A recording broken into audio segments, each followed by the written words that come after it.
Hi, my name is Ankur, and just give me 1 minute to explain to you how amazing this video is. No, I'm not talking about this video. Instead, I'm talking about this video. I watched this video years ago, and I am 100% sure this video will give you a sense of how you're connected with everything. Not just theoretically, but actually. But first, let me tell you about this guy. His name is Tom Chi. He's a scientist and an astrophysicist. And worth mentioning, he worked for Google, Yahoo, Microsoft, and Trilogy. And in 2016, he gave a TED talk.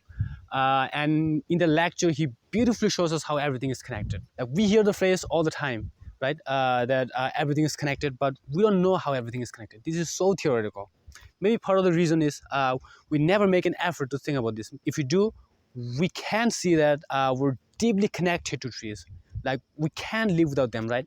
Anyway, so he divided his whole speech into 3 parts.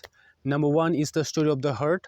Number 2 is the story of the breath, and number 3 is the story of the mind. Okay, so let me mention some of his points. When he talked about heart, he mentioned about hemoglobin. Like, we all know the term hemoglobin, right? So what does hemoglobin do? Hemoglobin carries oxygen from your lungs to your tissue, and the only reason hemoglobin is able to do that is because it has 4 iron atoms.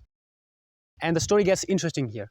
Did you know that at one point in time, there's no iron at all in this universe? Iron was created by forming and exploding stars.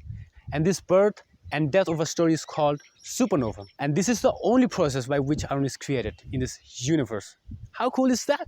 This piece of information makes me realize how precious life is. Like, there's so much that had to happen in this universe before life could even thrive on this planet. Now let me tell you something about the second story, the story of the breath. In this story, he talked about tiny single-cell organisms called cyanobacteria. Nothing that you're familiar with today could exist without the contribution of these tiny organisms. About 3 billion years ago, there was almost no oxygen in the atmosphere, and these tiny organisms build up the oxygen over the course of billion years. One thing I really urge you to do is just watch the video. Link is in the description. It's just worth it. You won't be disappointed. If you like this video, give it a thumbs up. Subscribe to my channel if you haven't already. See you in the next one. Jai Hind.